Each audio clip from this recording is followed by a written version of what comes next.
Muchísimas gracias.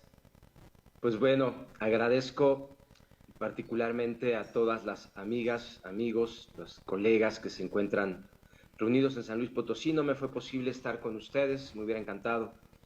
Sin embargo, en este momento nos encontramos aquí porque además de compartir ideas, compartir conocimientos, eh, tenemos la convicción de rendirle un homenaje a José Luis Flores Gómez.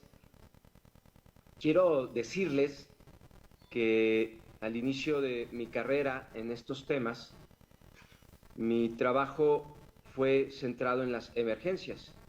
No viene en mi resumen curricular, pero también fui bombero, técnico en urgencias médicas y como muchos de nosotros comencé desde el ámbito de las emergencias. Y mi llegada al gobierno federal fue a la Secretaría de Gobernación, justamente al área de emergencias, donde tuve el privilegio, el gusto de compartir muchas aventuras, muchos trabajos en la coordinación operativa desde el gobierno federal en la dirección de Administración de Emergencias con José Luis. Y mucho de lo que les quiero compartir el día de hoy, estas reflexiones, pues fueron también fruto de pláticas, de diálogos, de muchas horas de viajar por carretera, José Luis y yo, en mi caso, 119 emergencias y desastres mayores a las que fuimos convocados para participar en la coordinación operativa. Entonces voy a cerrar mi video para concentrarme en la presentación que desarrollé para todas y todos ustedes. También debo decir que me da mucho gusto saber que por ahí anda don Gustavo Wilches Chaux, porque una de las ideas que más he disfrutado de él es este hecho de que hizo su maestría y su doctorado con las botas llenas de lodo en medio de dos desastres. Y lo digo porque la sistematización de las experiencias con el tiempo también genera conocimiento. Es un objeto de estudio complejo, un objeto de estudio que a veces necesitas vivirlo para poder comprenderlo. Y regresando a mi amigo José Luis Flores, el Flores Gom, le decía yo, recorrimos prácticamente todo el país atendiendo emergencias. Y bueno, entiendo perfectamente lo que don Gustavo Wilches nos comparte con esta idea de que se aprende con la experiencia, se aprende con las botas llenas de lodo en el camino y en las emergencias. Entonces, sin más, quiero plantearles algunas ideas, algunas de ellas muy simplificadas. Ofrezco disculpas por la forma tan básica con la que voy a tratar de expresar mis ideas, pero me parece importante para que podamos entendernos todos esta mañana. En primer lugar, una pregunta que siempre nos hacemos es ¿qué es el riesgo? Y el riesgo, para mí, de manera muy sintética, es un futuro, es algo que no se ha materializado. El riesgo es un futuro negativo que involucra daños, pérdidas, gastos adicionales cuando hablamos de un desastre y que debe ser creíble porque lo construimos intelectualmente. Dado que no ha ocurrido, necesitamos cierta credibilidad, como les voy a compartir más adelante. Entonces, el riesgo es un futuro, es negativo y es verosímil. Verosímil es distinto a verdadero, porque verdadero es un hecho ocurrido y verosímil es algo que parece verdadero. ¿Cómo construimos intelectualmente el riesgo? A partir de varios ingredientes. Lo podemos hacer con ciencia y tecnología, lo podemos hacer a partir de nuestras experiencias, pero también lo podemos hacer con nuestras creencias. Y todas y todos, en algún momento y bajo ciertas circunstancias, combinamos ciencia y tecnología, experiencia y creencias para combinarlos y construir este futuro negativo y hacerlo creíble a partir de los ingredientes que nosotros tenemos. Lo ideal sería que la ciencia y la tecnología nos ayudaran a comprender la naturaleza de los riesgos y que pudiéramos hacerlos creíbles a partir de estos conocimientos. Sin embargo, ni las ciencias lo saben todo, ni nosotros conocemos todas las ciencias. Por lo tanto, dadas estas dos limitaciones, de que la ciencia no lo sabe todo y de que nosotros tampoco conocemos todas las ciencias, muy comúnmente usamos la experiencia para construir el riesgo. Utilizamos datos de nuestro pasado, nuestras vivencias, lo que hemos vivido y lo que tenemos grabado como parte de nuestra vida. También, cuando la ciencia no alcanza y cuando a nosotros no nos alcanza la ciencia, usamos las creencias también. Todas y todos tenemos creencias y estas creencias también influyen al momento de construir intelectualmente los riesgos. Y esta mañana que estoy hablando del sistema de comando de incidentes, lo hago particularmente desde el enfoque de la inteligencia de riesgos.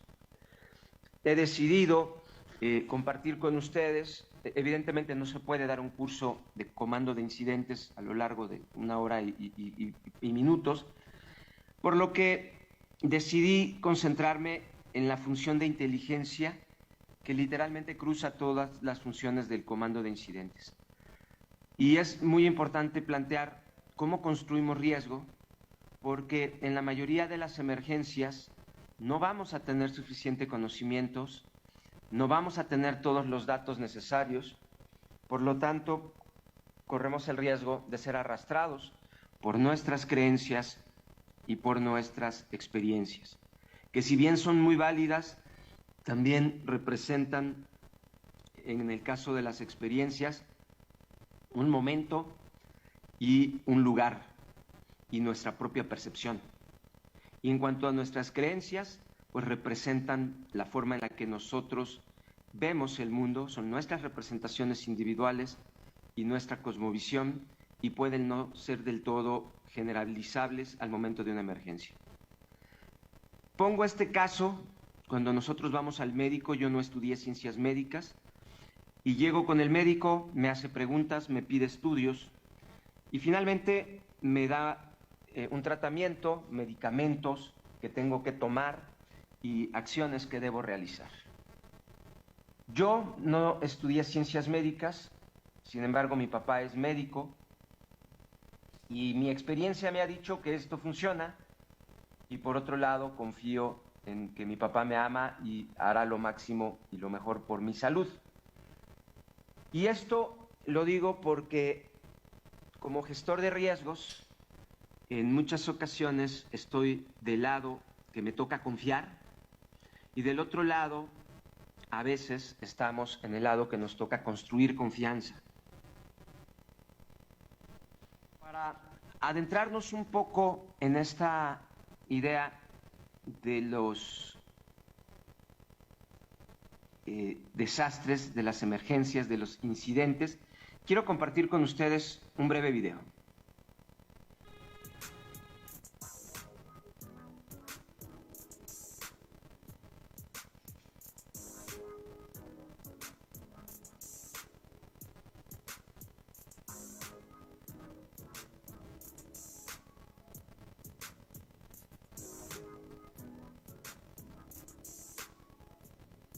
Vaya, parece que nos está fallando un poco la tecnología. Déjenme lo intento de nuevo y si no se los platico.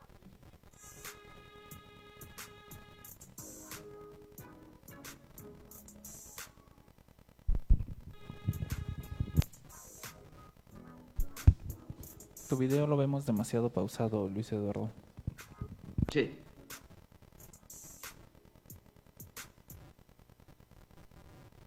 Bueno, vamos a omitir el video. Qué pena. El video nos muestra una persona que poco a poco va colocando una fila de cerillos. Esto trato yo de equipararlo al proceso de construcción de los riesgos. Sabemos que los riesgos se construyen históricamente por procesos sociales a lo largo de mucho tiempo. Poco a poco se van configurando las condiciones de riesgo, donde lo podemos ver como sistemas conectados a partir de diferentes amenazas incluso, ¿no? De diferentes interacciones y procesos. Cuando las condiciones de riesgo se han preparado, siempre hay un punto, hay un momento en el que inicia el proceso de materialización de los daños.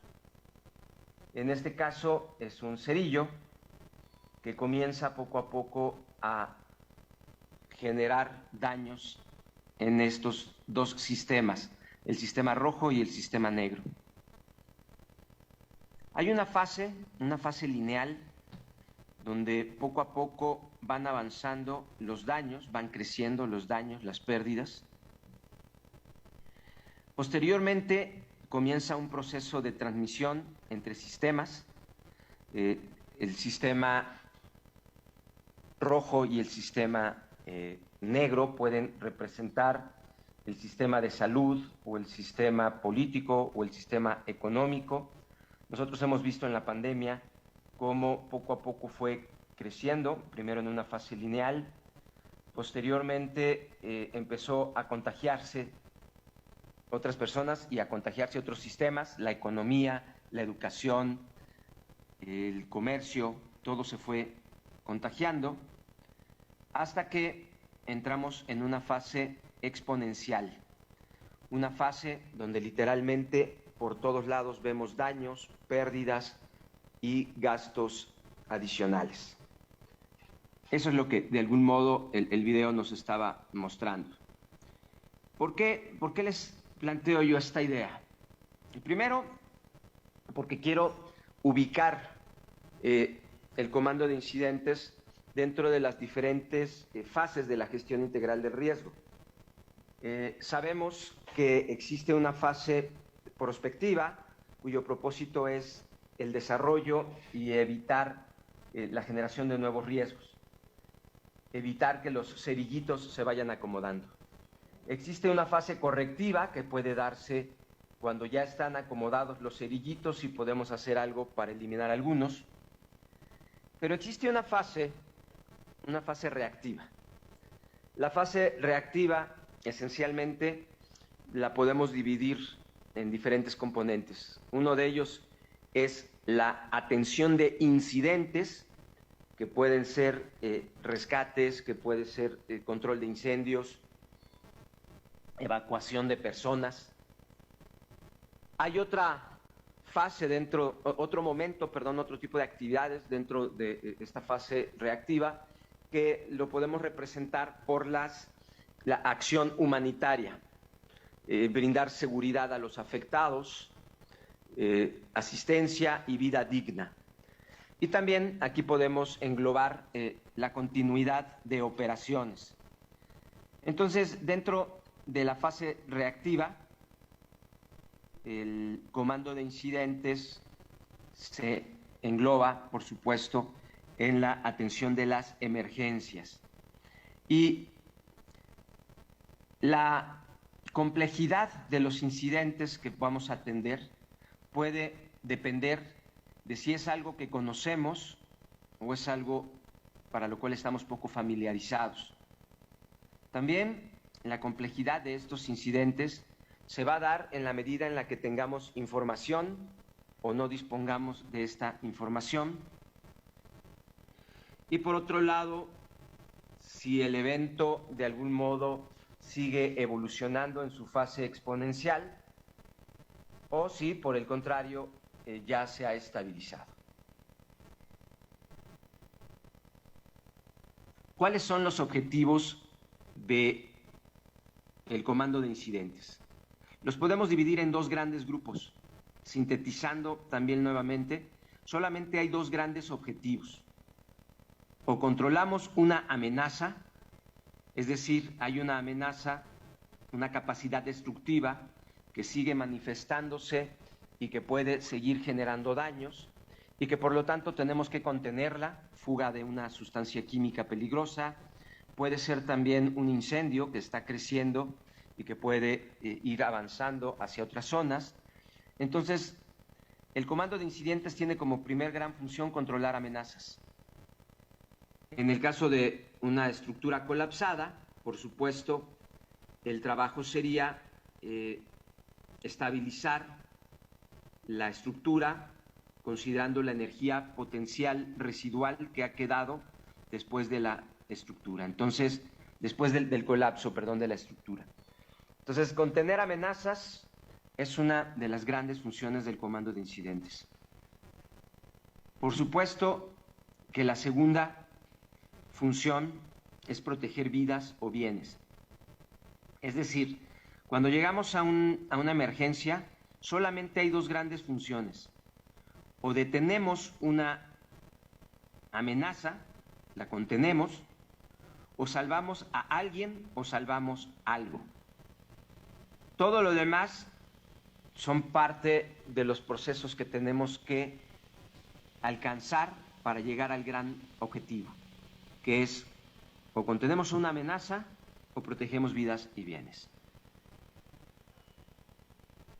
Hacer un rescate de una persona que se ubica en un sitio peligroso y llevarlo a un lugar más seguro, atender sus lesiones, es parte de esta función de atender, salvar a alguien o proteger a alguien. Evacuar es exactamente lo mismo. Hay una sustancia química peligrosa, tenemos que retirar a las personas de ese sitio y son parte de estas funciones de proteger. Ya me da miedo este video, voy a intentarlo y si no les platico la historia.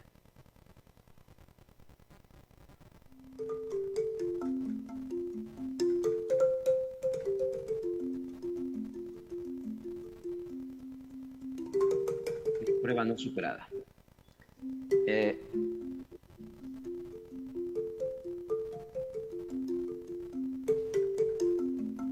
Bien, el video que quiero compartirles, en esencia,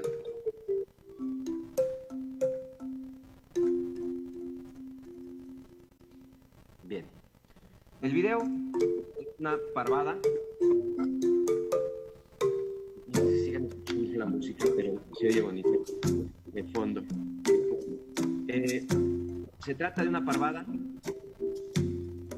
que representa un sistema caótico. Este sistema caótico es un sistema que se autoorganiza solito, para bien o para mal. Hay un inicio, este inicio es cuando comienzan a despegar las aves. Poco a poco vemos respuestas aisladas. Sin embargo, comienza un proceso de incremento de la organización hasta que vemos una sola respuesta. Esto lo quiero comparar con lo que ocurre al momento de una emergencia o de un desastre. Está una sociedad, ocurre un evento que detona daños y pérdidas. En este inicio tenemos poco conocimiento, simplemente nos elevamos. Poco a poco, conforme obtenemos mayor conocimiento, inician las respuestas aisladas, que van incrementando en organización hasta que vemos una respuesta más o menos unificada. Y esto ocurre para bien o para mal. Es decir, podemos autoorganizarnos para resolver de manera efectiva los problemas asociados a la emergencia o al desastre, o puede ocurrir lo contrario, que estemos perfectamente organizados, dificultando y obstaculizando la solución de los problemas asociados a los desastres o a los incidentes. Todas las sociedades, en el primer momento de una emergencia o de un desastre, responden como un sistema caótico, alrededor de unas cuantas reglas. Estas parvadas que ustedes ven respondieron con básicamente 3 reglas, y a todos nos ocurre cuando estamos en lugares muy concurridos. Estas 3 reglas es: sigue al de adelante, mantén la distancia y procura no chocar con nadie. Esos 3 pequeños comandos, esas 3 pequeñas instrucciones, son las que producen este fenómeno. Y lo mismo nos ocurre a nosotros. Nos ocurre cuando vamos en el metro o vamos en un lugar donde hay mucha gente. Vamos siguiendo al de enfrente, mantenemos la distancia y procuramos no chocar con nadie, y podemos organizar nuestras propias parvadas, en este caso humanas, ¿no? Entonces, estos sistemas caóticos también ocurren en las emergencias y los desastres. Comienza un proceso de autoorganización que puede llevarnos a una condición positiva o que, por el contrario, puede llevarnos a complicar las condiciones de la emergencia. Este esquema lo desarrollé hace algunos años pensando en 2 dimensiones: en la capacidad que tenemos para responder y en la demanda que se da de nosotros.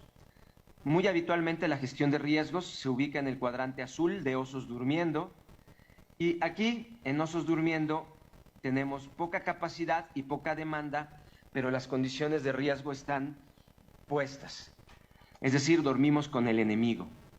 Si uno es sabio en esta etapa, y bueno, vivimos esta vulnerabilidad institucional, si uno es sabio en esta etapa, procurará incrementar sus capacidades, y las capacidades yo las puedo enumerar en 3 tipos: en inteligencia, en capacidades de coordinación y en recursos. Cuando se prende el cerillo, se enciende el fósforo, automáticamente entramos en el cuadrante de tigres furiosos. Todo urge, todo es necesario, y aquí tenemos la disyuntiva de movernos en 2 caminos. Podemos ir por el camino disfuncional, sin inteligencia, sin coordinación y sin recursos. En esas condiciones, lo que ocurre es que inician los conflictos y la solución de los problemas asociados a la emergencia o al desastre sencillamente no se da. Y este punto, podría decirlo yo, que es lo que decía José Luis, en ese punto estamos en la manada de gatos. Una manada de gatos que no tiene conocimiento de lo que está ocurriendo, no tiene inteligencia, no tiene coordinación y, por supuesto, tampoco está optimizando el uso de sus recursos. La otra forma de responder es incrementando las capacidades al momento de la emergencia. Incrementar las capacidades implica tener inteligencia, tener coordinación e incrementar los recursos humanos, recursos financieros, recursos de diferentes tipos, como veremos más adelante. Si nosotros nos sostenemos en esta dirección, donde hay rumbo, donde están alineadas las acciones, como estos patos que vuelan en fila, poco a poco la demanda va a disminuir y entraremos al tercer cuadrante de abejas trabajando. El punto de inicio, desde osos durmiendo hasta abejas trabajando, es distinto siempre que se hace el trabajo de manera profesional el punto de inicio y el punto de término es distinto. Podríamos decir que existe en este caso una resiliencia institucional que incrementa nuestras capacidades. Decimos a veces que avanzamos a impulsos catastróficos y esto se confirma después de ver esta idea que les acabo de plantear, porque cuando de verdad se aprende del desastre, de la emergencia, uno termina en un punto mejor que el punto en el que se comenzó. Cuando no, podemos movernos en esta otra dirección y lo único que vamos a encontrar van a ser conflictos, va a ser frustración y, por supuesto, una incapacidad institucional para responder y atender a las personas. Estas eran parte de esas pláticas que por horas y horas en carretera tuvimos José Luis Flores y su servidor, que puedo yo agradecer después de tantas emergencias. Regresábamos, discutíamos temas, platicábamos y poco a poco sistematizábamos nuestra experiencia y la convertíamos en ideas que pudieran ayudarnos. Entonces, ¿cuáles son estas capacidades? Repito, la inteligencia, la capacidad de comprender, la capacidad de tomar buenas decisiones y la capacidad de resolver problemas. La segunda es la coordinación. Nada de esto se hace solos. Por lo tanto, debe haber habilidades de comunicación y habilidades de negociación para poder coordinar los espacios de solución. Y finalmente, se requieren recursos. Hay que saber solicitar, identificar los recursos necesarios, solicitarlos y, por supuesto, administrarlos de la manera más óptima posible. La mayoría de las veces esta pirámide nos ayuda a entender lo que nos toca vivir cuando atendemos emergencias. Habitualmente atendemos emergencias pequeñas que requieren poco tiempo. También hay emergencias mayores que requieren brigadas, ya no una, sino dos. Acá abajo teníamos una brigada, acá ya tenemos dos brigadas, de la misma localidad, seguramente, brigadas locales, pero ya estamos hablando de una emergencia mayor. La emergencia mayor, por supuesto, va a requerir más tiempo. El 90% de los eventos que atendemos están en este rango. O atendemos emergencias muy pequeñas o emergencias mayores y esporádicamente nos toca atender desastres donde participan todas las brigadas, todos los recursos, las fuerzas de tarea locales, llegan fuerzas de tarea externas, participa la población y este tipo de eventos requieren mucho más tiempo. La forma de administrarlos puede ser, en el caso de las emergencias, con un mando único. Es decir, ahí hay un puntito rojo, el punto es el plan, es el cerebro del jefe que toma la decisión. Cuando hay una emergencia mayor, el plan no lo puede hacer uno solo por varias razones. Primero, porque no tienes todo el conocimiento muchas veces.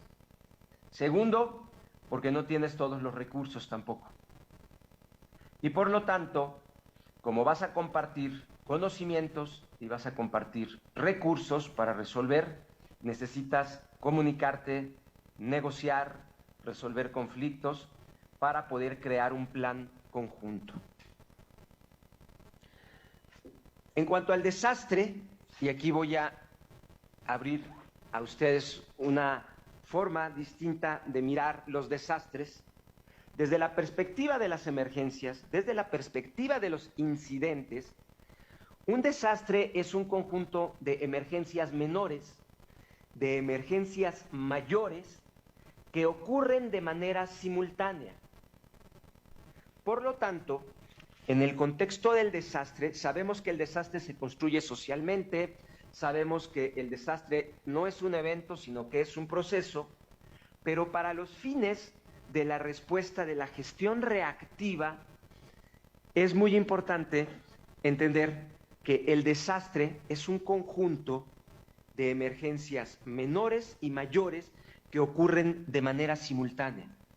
Y por lo tanto, el mando se transforma en una estructura de panal de abejas, donde están ocurriendo muchas emergencias, se están desarrollando muchos planes de acción del incidente, muchos planes de acción para cada uno de esos incidentes, pero que en su conjunto ya nos dan una nueva dimensión y un nuevo problema. Y este problema habitualmente tiene que ver con los recursos, porque dado que los recursos son limitados, no podemos atender de manera simultánea con los mismos recursos tantas emergencias e incidentes que ocurren de manera simultánea.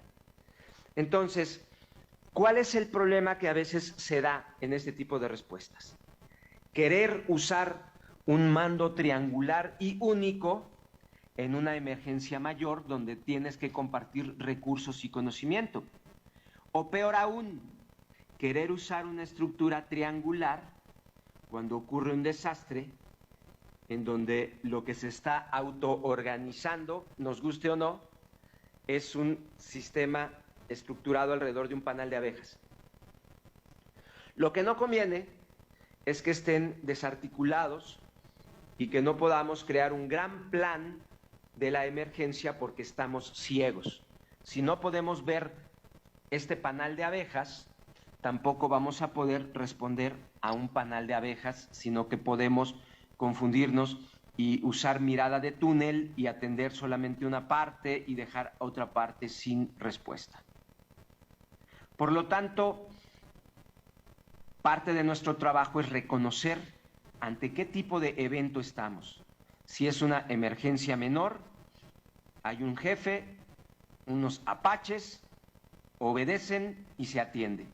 Si es una emergencia mayor, es multiinstitucional, es interdisciplinaria y requiere una red que gobierne ese incidente. Y un desastre, ya lo dijimos, es un conjunto de emergencias menores y mayores que ocurren de manera simultánea. Esta es una forma de describir el desastre desde la perspectiva de la gestión reactiva y de la administración de emergencias. Ahora, hemos dicho, hay emergencias pequeñas que requieren mando único, hay emergencias mayores que requieren una red que gobierne y que haga la planeación y que administre esa emergencia, y hay desastres o catástrofes, que es una dimensión todavía mayor que el desastre, donde lo que se requiere es identificar y poder observar esta estructura de panal de abejas, donde los recursos van a ser insuficientes y se requiere hacer llegar más recursos, ¿no?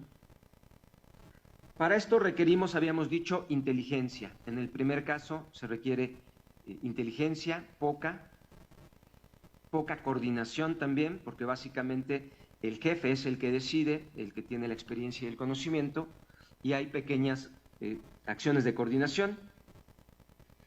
En la emergencia mayor también se requiere inteligencia, se requiere mucho más coordinación y sobre todo se van a requerir recursos compartidos. En el caso del desastre se requiere mucho más inteligencia porque tenemos que ver el panal completo. Si no somos capaces de mapear ese panal completo, no vamos a estar administrando el desastre desde la perspectiva de los incidentes y de las emergencias. Por supuesto, la coordinación, la comunicación, la negociación resulta algo muy importante. Y finalmente, los recursos que compartimos son mayores y, por lo tanto, el proceso de administración de los recursos y de optimización también se va a volver más complejo. En todos los casos podemos hacer planeación, un plan de acción del incidente o del desastre. Un ejemplo, un automóvil tiene un accidente, Aquí requerimos estructura de mando único, llega una ambulancia con una brigada, requiere relativamente poco tiempo. La inteligencia la genera el equipo, particularmente el jefe de la ambulancia, y requiere un poco de coordinación con la policía, con los hospitales a donde va a llevar al paciente. Aquí vemos un caso, un incendio de una planta industrial. La estructura es una red de gobernanza. Intervienen bomberos para contener el incendio y la amenaza. Seguramente ambulancias si hay heridos o para estar prevenidos por si sale algún colega herido, algún bombero. Se van a requerir pues mucho más policías. Es probable que la población, bueno, para apagar el incendio se va a requerir servicios municipales. Es probable que la población tenga que ser evacuada y se requiera una función de evacuación donde Protección Civil puede intervenir. Esto va a requerir un poco más de tiempo, sin duda inteligencia, coordinación y recursos compartidos. ¿Qué pasa cuando ocurre un desastre? Yo les decía que desde la perspectiva de los incidentes, esta es una interpretación mía, un desastre es un conjunto de emergencias normales y mayores que ocurren de manera simultánea a partir de un mismo evento detonante. Es decir, se prendió el cerillo, a partir de ese cerillo encendido, desde la perspectiva emergencista, el desastre es este conjunto de emergencias menores y mayores. La estructura, dijimos, es un panal de abejas, donde existen planes, hay una planeación individual por cada incidente y al mismo tiempo hay una planeación global de todo el desastre. Y lograr que encajen ambas estructuras es algo que resulta muy importante. Ciudad de México está haciendo un trabajo excepcional con su atlas de riesgos para poder mirar, integrar los datos de las emergencias y de los desastres en un solo mapeo, ¿no?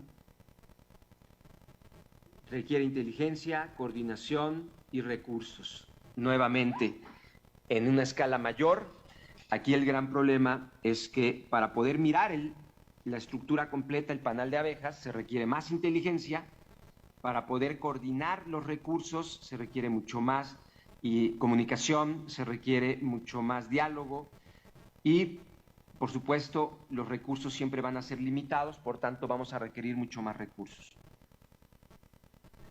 Algo que es muy importante tener en cuenta es que los desastres como objeto de estudio y como objeto de gestión son eminentemente complejos. Esta idea del elefante y los 6 ciegos, en este caso sí 6 ciegos, nos recuerda que el desastre se puede ver desde muchos ángulos, desde muchas disciplinas, desde muchas experiencias y desde muchas creencias. Podemos ver el mismo elefante, pero verlo como estos ciegos, donde cada uno de ellos toca una parte del elefante y lo describe desde su propia experiencia. El que tocó la trompa describe una serpiente, la pierna una columna, el abdomen un muro, la cola una cuerda, y así sucesivamente. Y esto ocurre con el desastre. Si no somos capaces de ver el panal completo, estaremos viendo una sola parte del desastre. Si no lo podemos ver desde las diferentes disciplinas físicas, sociales, psicológicas, médicas, estaremos viendo una parte del elefante nada más. Si no somos capaces de mirarlo, de construir un solo elefante con la mirada de las personas más vulnerabilizadas, pues tampoco vamos a poder responder correctamente. Porque si veo colmillo, voy a responder para colmillo. Si yo veo que mi desastre o mi emergencia es, yo nomás toqué las orejas, voy a responder para lo que veo. Entonces mi respuesta está determinada por lo que veo, por lo que percibo, por la idea que he construido en mi mente de lo que está ocurriendo o de lo que es ese desastre. Y aquí se requieren dos cosas. La primera, humildad, y la otra es prudencia. La humildad para darme cuenta de que no lo sé todo, y la prudencia para dar pasos con mucho cuidado para no generar más daños. Y siempre tendríamos que preguntarnos entonces, ¿con qué lentes estás mirando el riesgo? ¿Con qué lentes estás mirando el desastre? ¿Y cómo estás tomando tus decisiones? Y quisiera compartir con ustedes la idea de lo que es la inteligencia. La inteligencia la podemos expresar de dos maneras. Inteligencia como capacidad personal o institucional, organizacional, o inteligencia como proceso. Entonces, esta mañana quiero compartirles ambas ideas. La inteligencia como capacidad es la capacidad de resolver problemas. Pero para resolver problemas, antes tienes que comprender los problemas, la capacidad de comprender los problemas y la capacidad de decidir. Entonces, una persona inteligente es aquella que comprende los problemas, que toma buenas decisiones y que, por supuesto, tiene resultados que resuelven los problemas. En el caso del riesgo, el doctor Dylan Evans, inglés, psicólogo, nos dice que una persona a riesgo inteligente es una persona que sabe lo que sabe, pero también es consciente de a quién busco, en dónde está, y para eso se generan procesos de inteligencia. Dice la doctora Mary Douglas que en actividades muy familiares existe la tendencia a minimizar la probabilidad de malos resultados.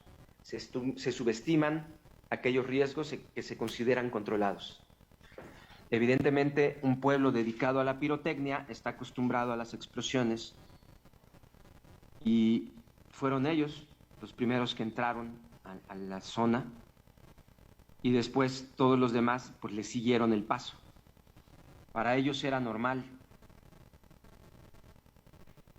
Entonces debemos preguntarnos qué sabemos y preguntarnos qué no sabemos. Lo que sabemos es que explotó un polvorín de pirotecnia. Lo que no sabemos es si todavía hay explosivos, y lo que no sabemos es si realmente hay víctimas a quién rescatar y por quién arriesgar la vida, si es que fuera el caso. Entonces, no hubo inteligencia, por supuesto, y lo digo, repito, con gran respeto, pero también con la responsabilidad de hacer un análisis crítico, por lo menos en memoria de los colegas que perdieron la vida aquí. Y entonces, si no hacemos inteligencia de riesgos, como dice Dylan Evans, y no somos capaces de hacer un alto y decir, ¿dónde están las amenazas? ¿Qué sé de las amenazas? Y no soy capaz de preguntarme, ¿qué voy a salvar aquí? Entonces estaremos actuando de manera irracional. Y actuar de manera irracional no es algo que debamos pensar que nos es ajeno. Lo hacemos de manera muy frecuente. Por lo tanto, ¿qué era lo que correspondía hacer en este caso? Preguntarnos si hay personas con vida, reducir la incertidumbre, también de si hay explosivos. Por lo tanto, se debió haber hecho un alto, llamar a los equipos antiexplosivos, los equipos antibombas que existen y que manejan el tema de explosivos, que tienen binomios caninos para detección de explosivos, que tienen aparatos, los Sabre y otro tipo de aparatos para identificar explosivos, que saben manejar explosivos, para que ellos cerraran la brecha y nos pudieran decir si existían o no existían más explosivos en el lugar. En segundo lugar, para cerrar la brecha y preguntarnos si había personas con vida, lo prudente era traer binomios caninos, que como ustedes bien saben, las normas IRO internacionales de certificación de un buen perro de búsqueda incluyen la posibilidad de que a distancia el manejador le dé órdenes de dónde buscar y cómo buscar. Por lo tanto, un perro a distancia puede hacer su trabajo sin que lo esté viendo necesariamente el manejador, no tiene que ir a un lado de él necesariamente. Un perro entrenado y certificado con las normas IRO, como los de búsqueda y rescate de la UNAM. Por lo tanto, ¿qué fue lo que faltó aquí? Faltó pararse, preguntarse qué se sabía, preguntarse qué era lo que se ignoraba, tomar la decisión de crear un proceso de inteligencia para reducir la incertidumbre y en este caso con perros y con equipos especializados. Reconocer que ninguno de las personas que estaban aquí fallecieron y perdieron la vida, tenían la capacidad, el conocimiento y los recursos para poder atender esa emergencia. Y a veces dar el paso atrás y llamar a quienes sí saben, a quienes sí tienen los recursos, requiere humildad. Saber que yo no sé ese trabajo, yo no sé detectar explosivos, yo no soy manejador de perros de búsqueda, pero sí sé que requerimos ese conocimiento, ese dato, ¿no? Y el gran problema es que esto, nuestra mente inconsciente maneja el 90% de nuestros procesos mentales y la mente consciente solamente el 10%. Y esto hace que una parte de nuestra mente inconsciente decida no ver los riesgos, decida ir detrás de la manada, decida creer que aquí no pasa nada. Y el problema es que, bueno, en el pensamiento, la mente consciente tiene razonamiento lógico, pensamiento voluntario, acciones voluntarias, y abajo están las emociones, significaciones, creencias, hábitos, instintos, impulsos, este pensamiento automático que nos hace ir detrás de todos los demás. Por lo tanto, y bueno, nuevamente cito a la doctora Mary Douglas, que nos dice que los grupos tienden a tomar decisiones más arriesgadas que los individuos porque hay alguien con quien compartir la responsabilidad de esa decisión que se está tomando. Entonces, en bola no somos machos, pero somos muchos, ¿no?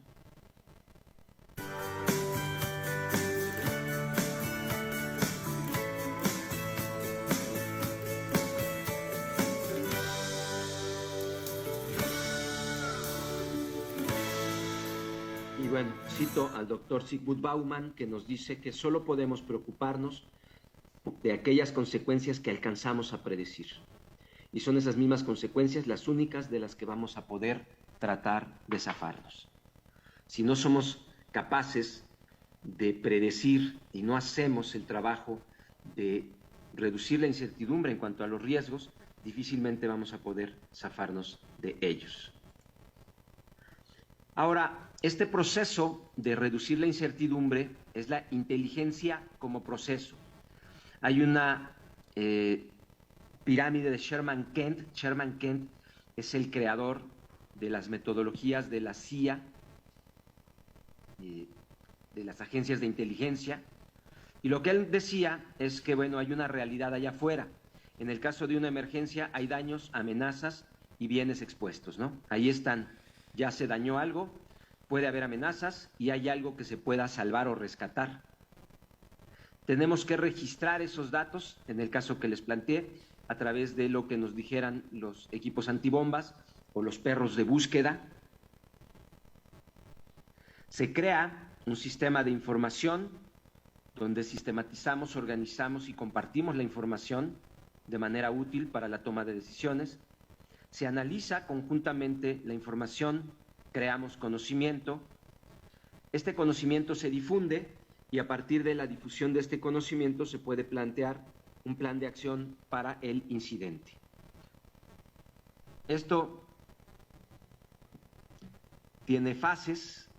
El ciclo de la inteligencia incluye tener un requerimiento, saber lo que no sé. Yo no sabré qué preguntar, yo no sé qué investigar si de entrada no me cuestiono personalmente y digo, ¿qué es lo que no sé? ¿Qué me falta saber? ¿Qué necesito conocer y saber para tomar decisiones? En el caso que platicamos, necesitábamos saber si había más explosivos y saber si había víctimas. Sin esos dos datos, todo lo demás no tenía sentido. Y entonces, para hacer este proceso, tengo que hacer un plan de inteligencia. El plan en este caso incluye conseguir instrumentos para saber si hay o no explosivo y saber si hay o no víctimas. Se recolectan los datos, en este caso es a través de binomios caninos, de aparatos, de personal especializado. Se procesa la información, se hace un análisis conjunto, se comparte la información y se aprovecha el conocimiento nuevo. El ciclo de la inteligencia, esto es lo que hacen las agencias como la KGB, la CIA, el CISEN en México, Marinas, Secretaría de la Defensa. Es el ciclo de la inteligencia. Sin esto, habitualmente vamos a ciegas. El comando de incidentes tiene una estructura, tiene funciones, tiene instalaciones, pero en cuanto a todas las funciones podemos decir que la inteligencia las cruza todas. La inteligencia le sirve al comandante, al de comunicación social, al de enlace, por supuesto al oficial de seguridad es al que más le sirve la inteligencia de riesgos, la sección de operaciones, al de planificación, logística y administración. Todas las funciones y todos los roles del sistema, de la estructura del sistema de comando de incidentes requieren inteligencia, por lo tanto el proceso de diseminación y aprovechamiento de la inteligencia es algo compartido, común, que debemos tener en la mente todos los que participan. Todos deben saber lo que se está haciendo, por qué se va a hacer, cuáles son los riesgos que todavía prevalecen y debe cruzar, o sea, no es un tema, habitualmente cuando se estudia comando de incidentes nos dicen que entra dentro de la sección de planificación. Primero diagnosticas y después haces los planes. Eso lo acabamos de ver, es cierto. Si nos regresamos a la pirámide de Sherman-Kent, podemos ver que el plan nace a partir del proceso de inteligencia. El plan es el resultado, el producto del proceso de inteligencia. Pero también debemos entender que las diferentes secciones y los diferentes oficiales requieren saber perfectamente lo que se está haciendo y por qué se está haciendo y cuáles son los datos que existen alrededor, ¿no? Por lo tanto, el proceso de comunicación interna y externa resulta sumamente valioso. Esto se ve muy bonito, es un puesto de comando, pero después de lo que hemos visto, puedes traer muchos de estos, pero, qué raro se ve esto, sin inteligencia, esto sencillamente no sirve de nada. Es una caja vacía porque el proceso que debe darse ahí nace de la inteligencia. Y entonces regresamos a los objetivos que se quieren alcanzar. ¿Qué debemos hacer? Esencialmente, controlar una amenaza, salvar vidas o proteger bienes. Es decir, nuevamente nuestros dos grandes objetivos. Controlamos una amenaza o salvamos, protegemos a alguien o algo. Si no tenemos esos motivos, pues sencillamente no hay emergencia. Y estamos perdiendo nuestro tiempo. Y esto, como dijimos, con la máxima seguridad y efectividad posible, elaborando un plan de acción. Pararte en medio de la emergencia, tomar papel y lápiz, es una manera muy útil para escaparte de la mente inconsciente. Si tú te detienes y te preguntas, ¿qué sabemos? ¿Qué no sabemos? respecto a estos dos grandes propósitos. Si hay amenazas y si hay algo o a alguien a quien salvar, entonces comenzarás mejor tu sistema y lo cruzarás en todas sus funciones de una manera más efectiva y segura. Tenemos esto, fuga de gas cloro. ¿Qué hay que controlar? Pues hay que contener esa fuga. Para eso, ¿qué se requiere?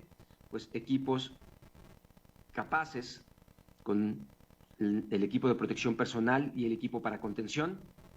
Salvar vidas, pues si hay alguien o había alguien allá dentro de esa fuga, literalmente está muerto. Pero las personas que están alrededor de la fuga, ellos sí pueden ser salvados, por lo tanto hay que evacuar, ¿no? Hay que evacuar los alrededores, hay que esperar a que lleguen los equipos hazmat que tienen las capacidades y los recursos para contener la amenaza, y estos serían como nuestros grandes propósitos. Otro caso que quiero compartir con ustedes fue Tlahuelilpan. En Tlahuelilpan, ustedes saben, había una toma clandestina de gasolina. Se sale de control la toma clandestina y empieza a brotar gasolina. Mientras brotaba la gasolina, los vecinos, algunos de ellos acostumbrados a ver cómo se robaban la gasolina, o incluso a ser parte de los que se robaban la gasolina de los ductos de petróleos mexicanos, consideran que existe una oportunidad. Detrás del riesgo siempre hay un beneficio. El que no arriesga no gana. Y por lo tanto, estos vecinos, que como decía la doctora Mary Douglas, estaban acostumbrados de alguna o de otra manera, minimizan el riesgo porque les es familiar y poco a poco comienzan a adentrarse en el área de peligro. ¿Para qué? Para llenar estos tambos, esos que ven ahí, esos botes de combustible.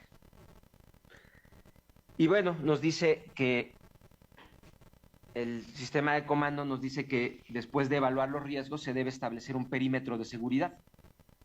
Y aquí nos tendríamos que preguntar por qué no se logró. ¿Por qué la gente, aquí los vemos, esto no es agua, estaba brotando la gasolina y las personas, muchas personas, como verán, con botecitos tratando de llenar sus recipientes de gasolina. ¿Y cuál era el riesgo? Pues riesgo de incendio. ¿Y cómo lo percibió la gente? A mí no me va a pasar, no somos machos, pero somos muchos, en bola podemos ir a robar, se puede compartir la responsabilidad si somos muchos, decía la doctora Douglas. El que no arriesga no gana. Es una buena oportunidad de ganar y llevarme combustible, llevarme gasolina gratis. Y todo esto mezclado en ese proceso eufórico de la intoxicación por inhalación de hidrocarburos. Por otro lado, las fuerzas del orden también veían un riesgo. El riesgo de enfrentarte ante una turba de personas, algunas ya intoxicadas, robándose gasolina de un ducto. Si nosotros pensamos en qué se podía haber hecho, nuevamente contener la amenaza y salvar vidas, lo correcto cuando hay un problema de percepción es la comunicación de riesgos. La medicina a un problema de percepción de riesgos es la comunicación de riesgos. ¿Cómo comunicas en estos casos? Bueno, lo primero es entender lo que estaba ocurriendo. Para robarte la gasolina necesitas cargar la gasolina y para transportar la gasolina necesitas tener vehículos. Alrededor de la fuga llegaron muchos vehículos en donde traían los tambos y donde se estaban llevando la gasolina. Si tú colocas un perímetro donde ya no permites el paso de vehículos, la logística del robo de la gasolina se complica. Pero por otro lado, si colocas tu cinta y con tus megáfonos comienzas a trabajar, evidentemente te van a estar rompiendo la cinta. Te la rompen, la vuelves a colocar, te la rompen, la vuelves a colocar. Tarde o temprano la logística se les complica. Tarde o temprano, aquí no te enfrentas a la gente contra quien se enfrenta a una cinta. No se va a enfrentar a un militar, se enfrenta a la cinta. Por lo tanto, era lo más sencillo y lógico, colocar capas y capas de cinta, porque la gente, al estar rompiendo la cinta, les das un momento de establecerles un límite. Y algunos lo van a acatar y otros simplemente no les va a importar. Pero es mejor colocar la cinta en este momento, antes de que explote, que colocar la cinta cuando ya están calcinados los cadáveres. Y la gente puede romper la cinta, no te enfrentas a ellos, simplemente los dejas entrar y salir y vuelves a colocar tu cinta. Habrá algunos que entren en razón y habrá otros que acaben calcinados. Pero mientras los que ya no pueden entrar con sus vehículos se regresan a sus casas y mientras algunos se detienen en la línea, poco a poco van quedando menos adentro, hasta que llega el momento en el que en una acción coordinada los puedes sacar con las fuerzas del orden. Nada de eso ocurrió. ¿Por qué? Porque sencillamente no hubo la claridad de preguntarnos qué estaba ocurriendo. Porque Mary Douglas no estaba ahí, porque nuestros expertos en comunicación de riesgos no estuvieron ese día, y lo que ocurrió fue que estas personas se convirtieron en antorchas humanas, como lo vimos, y perdieron la vida. Seguramente nos preguntaremos que no siempre vamos a encontrar del otro lado personas en sus 5 sentidos que estén razonando al igual que nosotros, pero al final de cuentas, parte de nuestro trabajo es analizar y crear conocimiento. Finalmente, para irnos acercando ya a las conclusiones, la administración de incidentes es un flujo continuo e interrelacionado de actividades. En primer lugar, como hemos platicado el día de hoy, de inteligencia, planeación, organización, dirección y control, ¿no? Es prácticamente las actividades que están alrededor de la administración. La que he querido discutir con ustedes el día de hoy es la de inteligencia, la función de inteligencia, entendida como inteligencia de riesgos, con todos estos características que la hacen única, en el sentido de que podemos estar frente a un riesgo y simplemente no verlo, ¿no? Estás viendo y no ves, dicen. ¿Con qué propósito es la administración de incidentes? Con los objetivos comunes de generar un plan, por supuesto, que nos permita controlar amenazas, proteger vidas y bienes, con la máxima seguridad y efectividad posible, hemos dicho, ¿no? Para esto desarrollamos una estructura multiinstitucional e interdisciplinaria, es decir, no lo hacemos solos, no es el llanero solitario, sino que por el contrario se requieren equipos multiinstitucionales e interdisciplinarios para optimizar los recursos, el conocimiento, los recursos humanos, técnicos y materiales. Y con esto termino esta plática. Me tardé un minuto de más, pero no sé si haya preguntas y si deba contestarlas, pero por supuesto les agradezco a todas y a todos ustedes la atención y quedo atento a las instrucciones de Héctor Paz.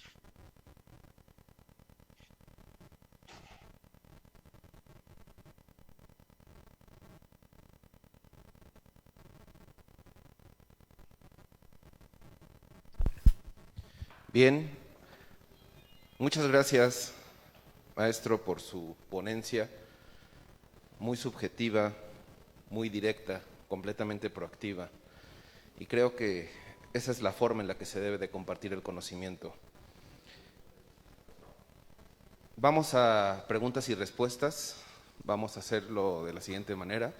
3 preguntas de manera seguida para que nos haga favor de contestarlos. ¿Alguien que tenga alguna pregunta de los presentes?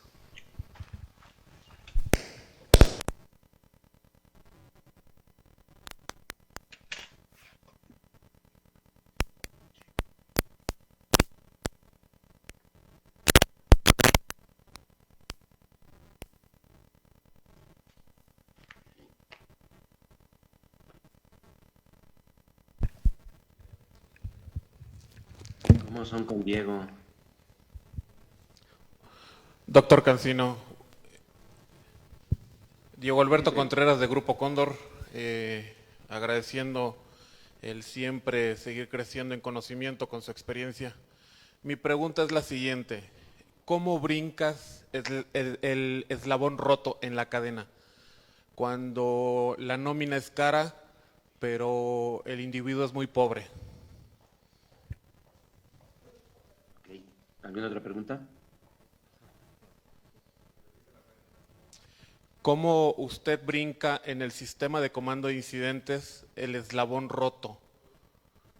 Cuando te enfrentas, cuando tú llegas, para eso se requiere mucha inteligencia, mucha humildad, y para que haya humildad tiene que haber profesionalismo, pero eso es muy carente al momento de llegar y toparse con los que administran una emergencia, funcionarios públicos principalmente. ¿Cómo Sí, bueno, brincas ese eslabón roto para la correcta aplicación del sistema de comando de incidentes? la idea de la plática el día de hoy, en esencia, es esa, es decir, con conocimiento, con reflexión, con una estrategia de, de llevarnos a las emergencias, de colocarnos en ese sitio y de mirar cómo se hubiera resuelto mejor. Y repito, es fácil criticar cuando ya ocurrió. Sin embargo, el propósito esencial es reflexionar. Comencé planteando esto que siempre dice don Gustavo Wilches, que él hizo su maestría en un terremoto, porque sistematizar la experiencia, aprender de cada una de estas experiencias y compararlas contra nuestro marco teórico es una forma en la que podemos aprender.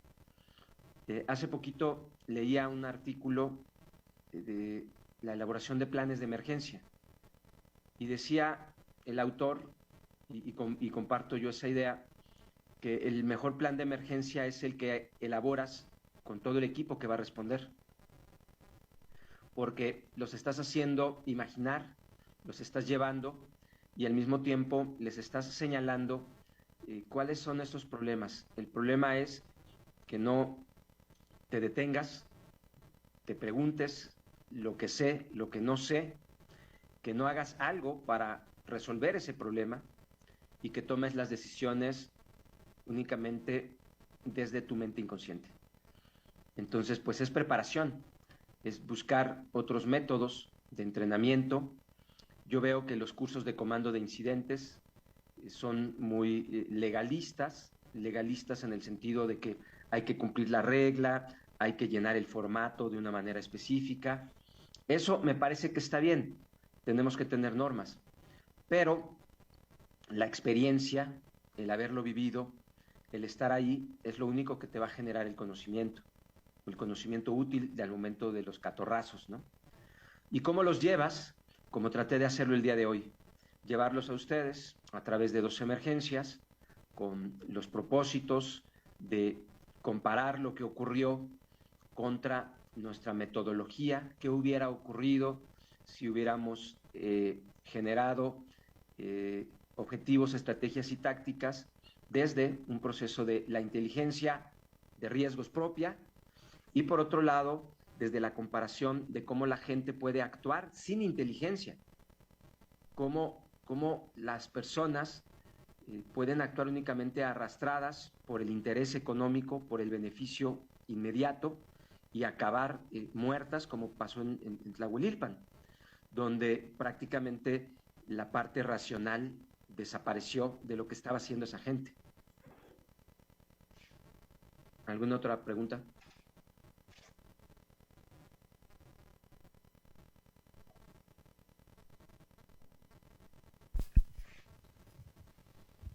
Gracias. ¿Qué tal, Luis? Buen día. Dentro de tu experiencia, ¿cómo es que puedes mejorar el control inicial de la emergencia al convocar a los servicios que se aproximan al lugar? Es decir, sabemos que siempre al arranque de una emergencia hay un caos en lo que se ponen de acuerdo. ¿Cómo es que tú recomendarías que se pudieran poner de acuerdo lo más rápido posible y esa convocatoria para que haya una cabeza al frente como comandante del incidente? Bueno, comentaba al inicio que estos eventos son sistemas caóticos que se autoorganizan alrededor de unas cuantas reglas, de unos cuantos datos. Por lo tanto, mientras más rápido se recopilan los datos iniciales, más rápido vas a tener tú la capacidad de que se ordenen. Es decir, si te llega el dato y te llegan fotos y te llegan las coordenadas en Google Maps de dónde quedan el área de concentración de víctimas para que lleguen las ambulancias, o dónde van a quedar las zonas de espera para pipas, entonces el sistema se va a autoorganizar mejor. La otra, que es la que está desarrollando Ciudad de México, es un sistema experto donde la persona que está en el sitio, el primer respondiente, es capaz de identificar cuáles podrían ser los objetivos, estrategias y tácticas más lógicos en ese tipo de emergencia. Me parece que tienen 170 emergencias donde tú automáticamente puedes...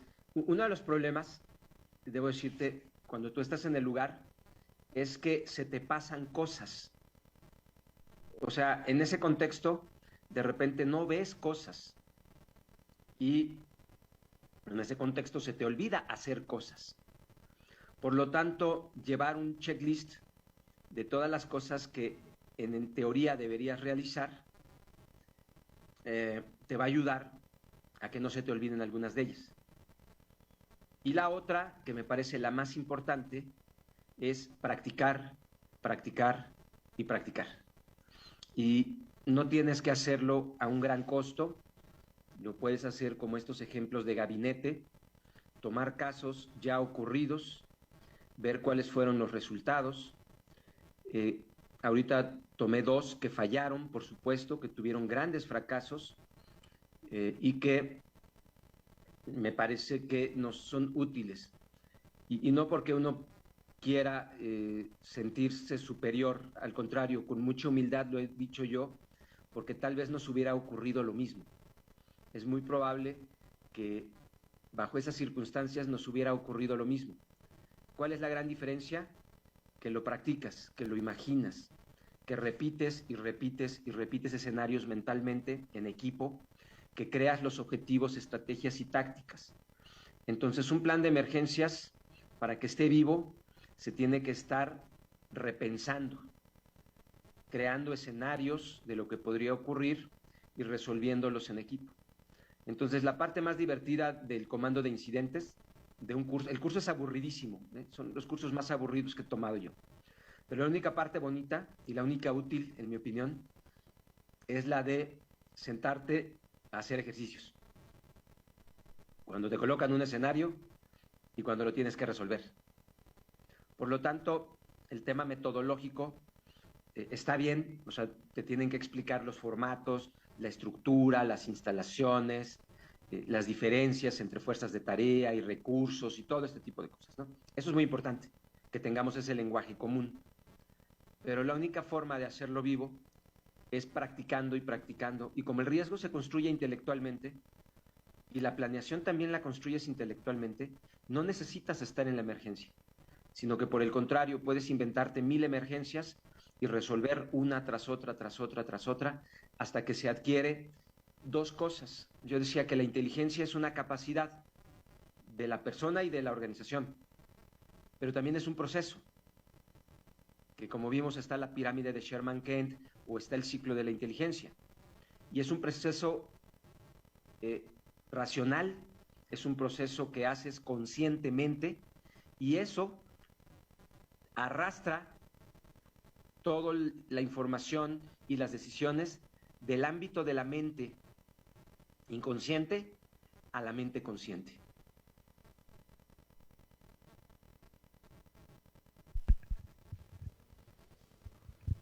Bueno, muchas gracias. Yo soy Gustavo Wilches Chaux y quiero comenzar por agradecerle al doctor Luis Eduardo Pérez las menciones tan gentiles que ha hecho. Y simplemente mencionar que yo resumiría esta última parte de esa conferencia tan interesante que usted nos ha compartido en algo que en mi charla de mañana yo voy a retomar también, es la necesidad de hacerle gestión del riesgo a la gestión del riesgo. Y eso es evidente. Usted ha puesto dos ejemplos, yo no los conocía el de los bomberos cuando las Torres Gemelas, que se entraron sin hacerle gestión del riesgo a la gestión del riesgo a la torre y se convirtieron en unas víctimas más. Y eso hay que verlo, y no solamente en este tema específico de las emergencias, sino en todos los procesos, por ejemplo, de recuperación y reconstrucción. Es muy común que a veces hay que sacar comunidades de un sitio donde están a veces en un riesgo y a veces en un desastre ya ocurriendo, y reubicarlas en un sitio donde pueden estar corriendo más riesgos. Y lamentablemente en países como Colombia lo hemos vivido y todavía sigue haciendo, porque usted puede evacuar una comunidad y llevarlas a un sitio de conflicto armado donde se van a convertir, entonces se salvan de la avalancha, se salvan del deslizamiento, pero pueden caer víctimas del conflicto armado. O algo que también es una desgracia, y que cuando se hizo el acuerdo de paz en 2016, antes inclusive había habido un acuerdo de desminado humanitario, pero después volvió cuando se le pusieron tantos obstáculos al avance del acuerdo de paz, volvieron a aparecer, y hay zonas donde son de alta amenaza por distintas causas, y los caminos, las rutas de evacuación están minadas, tienen minas antipersona. Entonces todos esos son una serie de factores que necesariamente hay que hacerlo dentro de esto de hacerle gestión del riesgo a la gestión del riesgo. Ayer conversábamos cómo toda agua es bendita, pero al agua bendita también hay que hacerle gestión del riesgo. El cura puede ahogar al niño cuando lo está bautizando si no hace suficiente gestión del riesgo. Muchas gracias de nuevo, doctor, por su conferencia y por su gentileza. Sí, muchísimas gracias, Gustavo.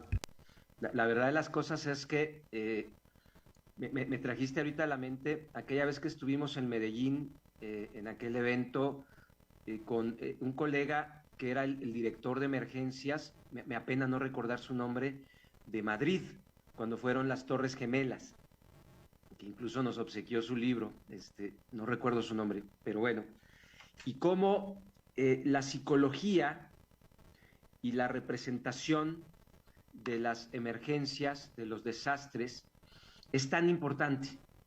Recuerdo cómo este colega nos recordaba en aquella mesa el proceso que fueron viviendo al entrar a unos túneles después de una explosión terrorista, el miedo, la preocupación, el desorden y sobre todo los aspectos emocionales que turbaban la mente y que de repente no permitían a los respondientes organizarse de la mejor manera. Entonces, el proceso de autoorganización, como muy bien dices, requiere cuidado, porque lo primero que hay que hacer es no volverse víctima. Y en segundo lugar, entender que estamos en medio de un proceso psicológico donde hay adrenalina, donde hay confusión, y donde la mente inconsciente es capaz de arrebatarse la emergencia y las decisiones. Y por eso el generar procesos de primero hacer un alto y en segundo lugar, como dice el doctor Evans, preguntarnos qué sabemos y qué no sabemos. En esto que muy bien mencionas, sacarlos, decimos en México, del sartén al fuego. Sacarlos del sartén al fuego es llevarlos de un sitio peligroso a otro peor. Y si no tenemos esa inteligencia, si no la hemos construido previamente, vamos a fracasar en las decisiones. Qué gusto que estés en México, Gustavo. Me pareció triste no poder estar con ustedes y ya me imagino esas pláticas maravillosas de duendes y de cosas que tú siempre nos traes para hacernos reflexionar, amigo. Gracias por estar en México.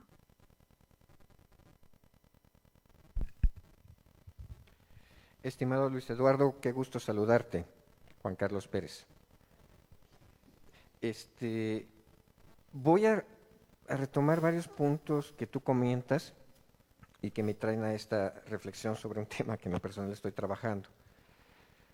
Mencionas perfectamente que en la operación del desastre en realidad son varias emergencias que se viven en forma conjunta. Y esto me recuerda a nuestro buen amigo José Luis, que siempre, por eso su tema de metaemergencias, lo que sucede arriba de la emergencia. Ese es el marco contextual, digamos, marco teórico que quiero poner de fondo. Porque esto nos lleva precisamente a que, y tú también lo mencionas, el riesgo se conceptualiza. El ciego ve el riesgo en función de la parte del elefante que le toca. El político, lo político, el bombero, el fuego, el paramédico, los lesionados, en fin. Y entonces ahí estamos teniendo otra emergencia sobre la misma emergencia, otra metaemergencia. Y la población que está ahí metida.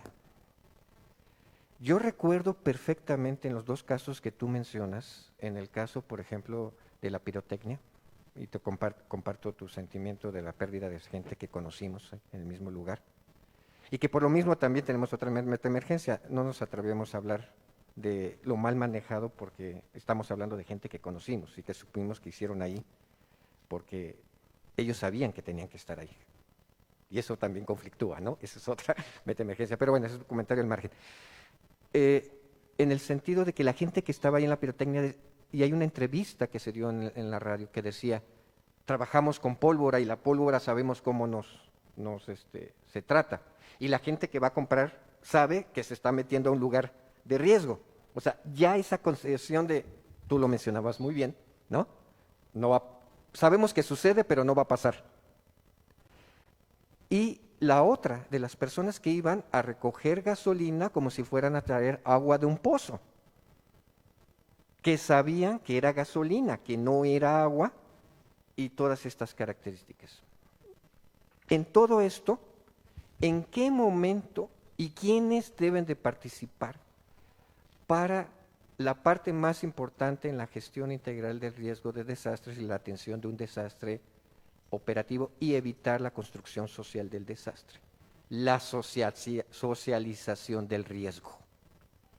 ¿En qué momento lo tenemos que hacer? Porque las emergencias suceden. Los programas de protección civil no es para evitar que las cosas sucedan, sino para saber qué reaccionar cuando esto sucede y mitigar los riesgos. ¿En qué momento? ¿Quiénes deben de participar?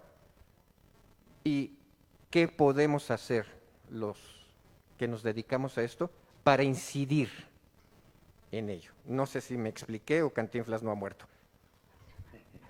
Y otra vez me da mucho gusto saludarte. Igualmente, Juan Carlos.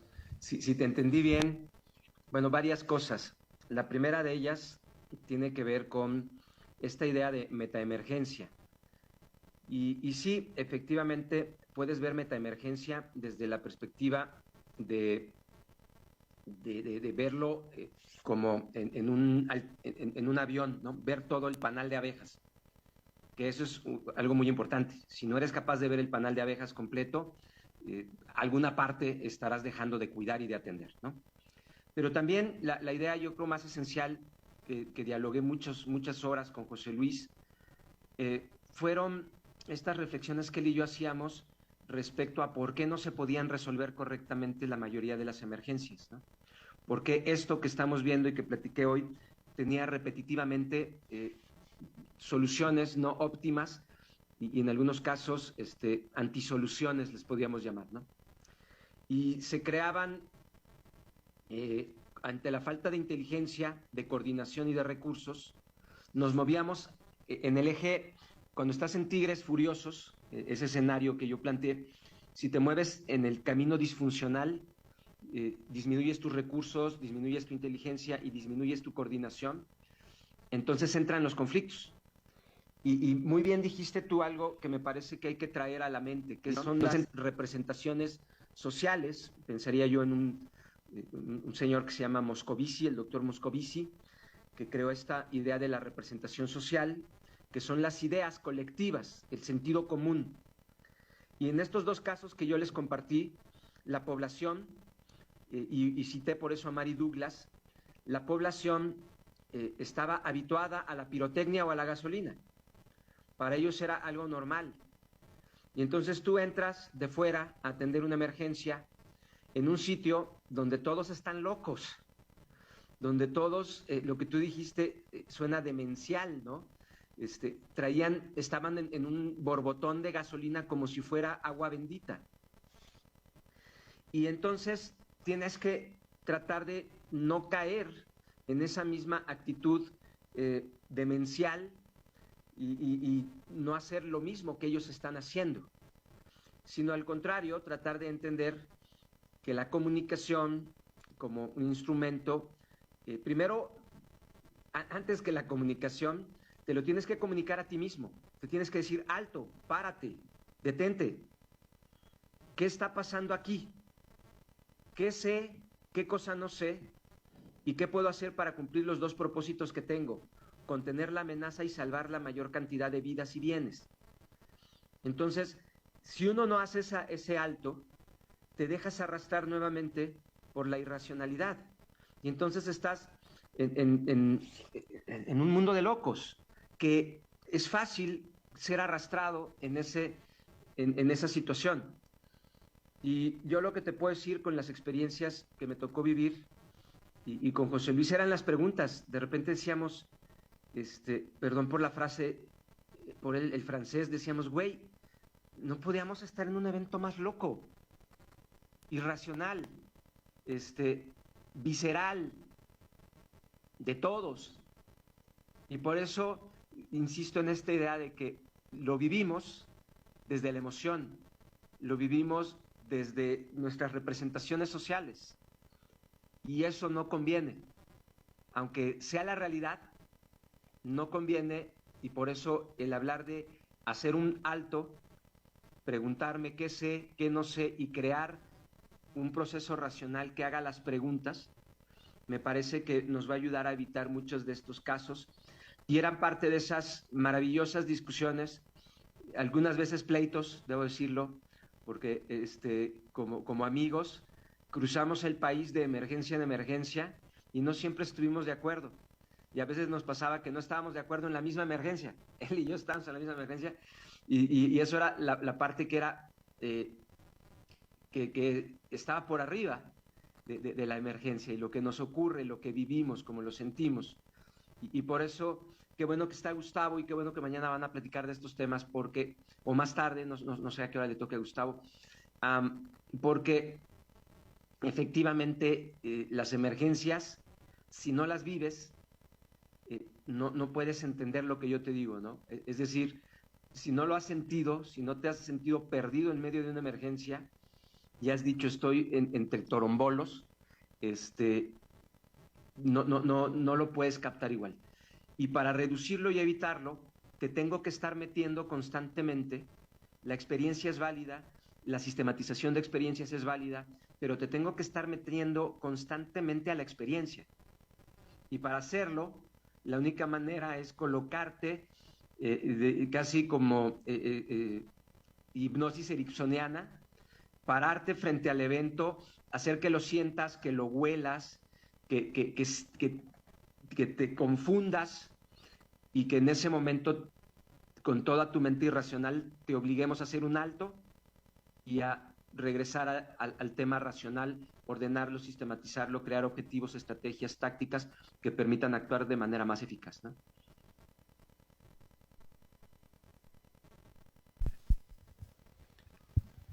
Bien, pues agradecemos la participación de todos. Doctor Luis Eduardo, gracias por su excelente ponencia magistral. Un saludo, hubiera sido maravilloso tenerlo aquí. Y me quedo con su última reflexión. Los seres humanos somos animales de costumbres y seguimos patrones de conducta. El día que entendamos o tengamos una cultura de seguridad, vamos a empezar por la autoprotección. Y creo que esa es una de las bases de todos estos problemas. Bueno, pues agradecemos a nombre de Radio Epicentro su participación como ponente en la conferencia magistral Comando de Incidentes